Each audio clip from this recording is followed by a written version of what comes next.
Starbucks is saying she's not fired, and they're disputing the fact that Starbucks cut her hours. So they're disputing both of the factual claims there. Which side are you on? Which side are you on? Last week, we spoke to 2 of the 7 Starbucks workers who were fired in retaliation for their union support in Memphis. Members of the media came into the store before it had closed. They requested an interview, and the workers spoke to them. Starbucks says that they were fired for violating safety and security policies, namely workers being in the store off the clock and having unauthorized persons in the building after close, despite the fact that store policy also says you are not even allowed to tell a customer that you're closed until 10 minutes after. So these members of the media came in before the store closed, requested an interview, and the people spoke to them.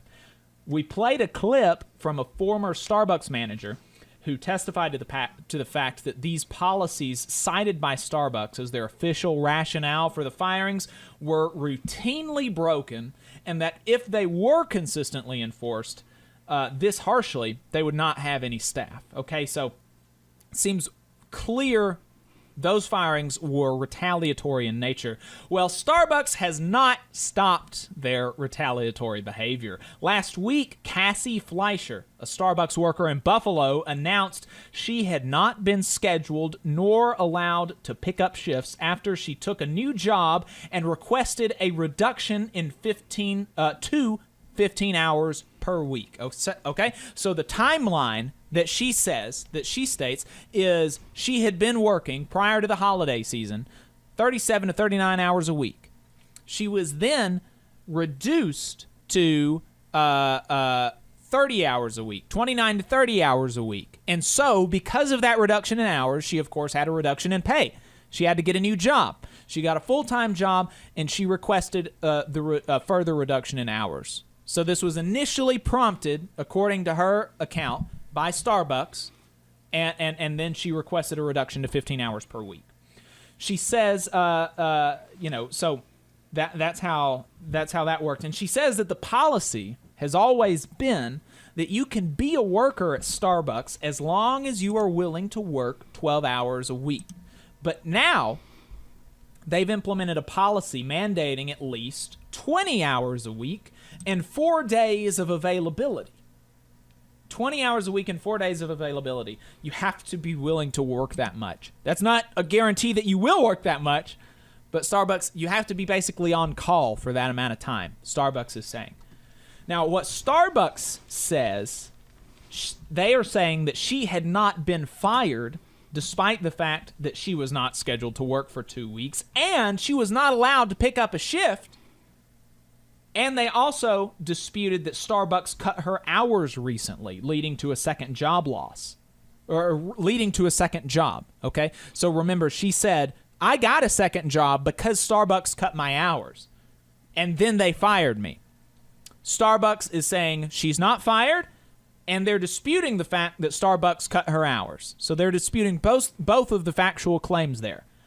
But just yesterday, and this came out as I was writing my show prep. Yesterday, More Perfect Union released leaked audio from Cassie's firing where her manager said she would be termed out, which is Starbucks speak for fired. She also said, quote, "You're not coming back." Okay, so like if I leave that situation as a worker, my impression is that I'm fired. And I think that's a reasonable impression. And then having that impression, or that impression would be validated by the fact that I'm not on the schedule for 2 weeks and I'm not allowed to pick up shifts. Right. Okay. That seems like she took away from that the reasonable thing. The manager also acknowledged in the audio that Fleischer's situation was triggered by a cutback in hours available to her. Wow. So, like, it's a good thing that she was recording because it's not now just he said, she said. It's Cassie Fleischer says, Starbucks denies, Cassie Fleischer has the audio to back it up. I'm going to take this moment to interject and recommend, if you don't know how to do recordings using your phone, You should learn. You should learn. And when you are called into meetings with management, it is not a bad idea to record. Right. In the state of Alabama, this is a one-party state. In other words, you, as the person recording, is the one party who can consent to it. The other party does not have to consent. So if you are called into a meeting, at least in the state of Alabama and certainly in other places, you're called into a meeting with management. It looks to be disciplinary. It looks to be investigatory. You don't have a union rep available, or even if you do have your union rep available, you can certainly press record on your phone in your pocket to have some audio evidence. Exactly. And you might not. I always advised my members I wouldn't tell them or let on that you're doing this because that's a whole set. You're opening a can of worms if they know in advance. And you don't go brag about it. Don't tell everybody in the break room, oh yeah, I was recording, boss such and such. But you've got it if you need it. You've got it if you need it, and you never know when it could come in handy. And this is a situation where the company is trying to lie, and thank goodness she's got some evidence. Right. Yeah. So when this started first coming out about the Memphis workers, we retweeted and shared some of the stuff, and amazingly, the director of crisis communications for Starbucks reached out to the show. We talked about that when we spoke to the Starbucks workers in Memphis, and was wanting to quote unquote correct the record or whatever. He refused to tell us how much he made, and I've also subsequently learned that he is the director of equity and inclusion at Starbucks. So we love woke union busting. That's so much fun. But so anyway, so I have this communication channel now with the director of crisis communications at Starbucks, and so I think it's fun just to see what he's gonna say, and so I sent him More Perfect Unions reporting on this, and I asked him if he had any comment, and amazingly, like we have even his own reply is contradictory, but we've got Cassie's statements, and we've got the fact that Cassie's statements are backed up by the recording. But he replied, I think the below is consistent with what's in the recording.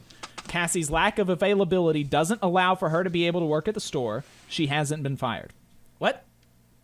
What do you mean? What are you talking about? It's not consistent with the recording.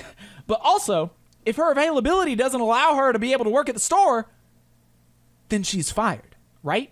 Then she's fired. Yeah. Don't believe your lying ears. I know you just listened to that, and it's the opposite of what I just told you, but it's actually the same. And you would know that if you trusted me, because I am an equity officer. I have all these fancy degrees, and, clearly... what he... Yeah. Like, you can't just listen to the recording and assume it really says what you just heard. No, you got to listen to what management spins on it. Yeah, it's wild. It really is. It's always interesting to see like how narcissistic management can be, where you catch them red-handed and they still they're just like, nah. will just go to the mats that no, you didn't see what you just saw. No, you didn't hear what you just heard. It's always interesting, and that and that's why the reason that's so frustrating is the power dynamics at play there. Right. If it's just you and a buddy, and your buddy's BSing you, and you're over a beer or whatever, it's fine, right? We all know those people who are full of crap. Yeah. But where it's different though when these people have the power to take your livelihood away or to dramatically affect your conditions at work, which is where most of us spend our time, is either working or sleeping to get back to work. So Starbucks Starbucks has said that they work with their employees to try to accommodate schedules, but that this is not guaranteed. Every store is different, has different needs, blah blah blah blah blah. But we're adults here. This is clearly retaliation. If Starbucks wanted to make it work, they could. Yeah. And she also said, I can make myself available for longer on Saturdays. I could work an 8-hour shift on Saturdays. And in the recording, the manager said that she doesn't like giving 8-hour shifts because she has to give a lunch break. No. Not a lunch break. Oh, my. I worked at a restaurant for years, having an availability of 1 day a week. For the majority of the year because I had classes, right? I had a really good relationship with my general manager. Now the owner of the store, totally different thing. He lived in a different state, never worked in our store ever, hardly, and he had a second home in Florida with a jet ski. Okay, so piece of crap, that guy, right? And he also called super side tangent, but when I left, they didn't send me my my tax files. Your W-2? Yeah, they didn't send me my W-2, and so I asked it, and so I repeatedly sent requests to the company saying like, hey, can you give me my W-2? Can you give me my W-2? And so finally I got fed up with it. I said, if I don't get my W-2 in the next 2 days, then I'm reporting this company to the IRS, Department of Labor, whatever. And he emails me finally after all this effort. He emails me saying, you're a condescending and pretentious and arrogant dick. I'll give you your W-2 when you apologize. And I'm like, what? What? No, I'm not apologizing. Screw you, man. Give me my W-2. All right. Thanks for your email. I'll forward that to my attorney, jackass. And so the next day I had my W-2 is the ending of that story. Yeah. But you know, so anyway, my general manager was great. He was really good with me. I know you brought that up as a side tangent, but that is a real problem that so many of us have faced when you separate from an employer, whether it's by your choice or their choice. Mm-hmm. How many times do folks get the runaround about getting their W-2s, about getting statements in terms of health insurance, any retirement benefits you may have had? Right. That is a very, very common experience I've found.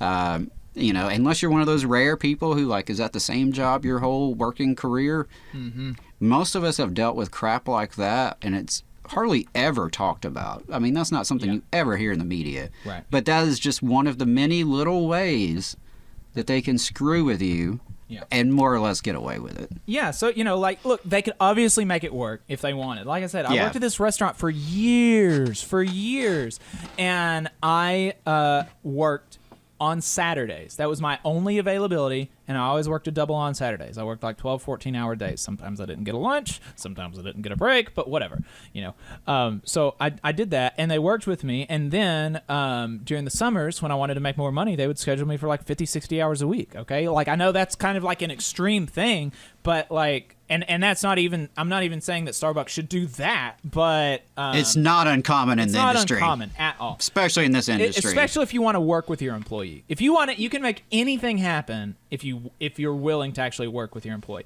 Yeah.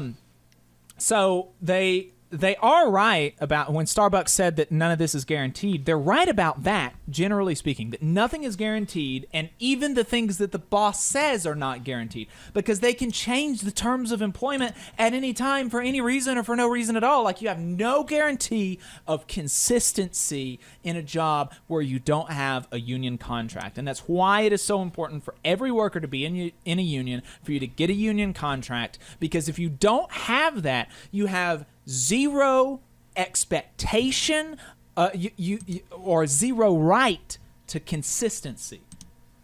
I did say generally, though, because unfortunately for Starbucks, under U.S. federal law, you cannot implement a rule specifically to dissuade workers from unionizing. So Starbucks Workers United has fired a ULP. They've also filed a ULP on behalf of the 7 workers fired in Memphis. And in response to the ULP filed on behalf of the Memphis 7, Starbucks said that they looked forward to being vindicated. But it's worth noting that Starbucks does not have a good track record when it comes to ULPs. In July of 2021, the NLRB ruled in the case of 2 retaliatory firings of Philadelphia baristas in 2019. That the company engaged in illegal activity and must offer reinstatement and make them whole.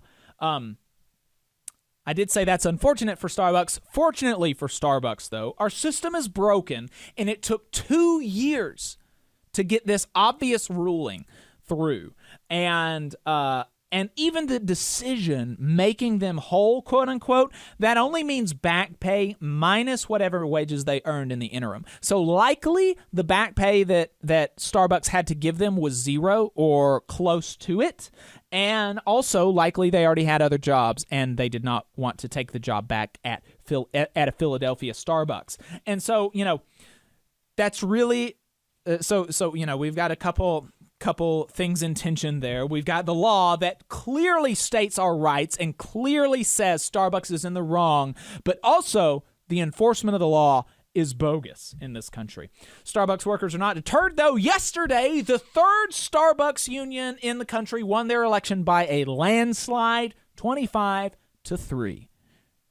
Only 3 workers in Mesa, Arizona voted against unionization. Amazing. Amazing. Support for the Valley Labor Report comes from the International Federation of Professional and Technical Engineers Union. Learn more by visiting www.ifpte.org.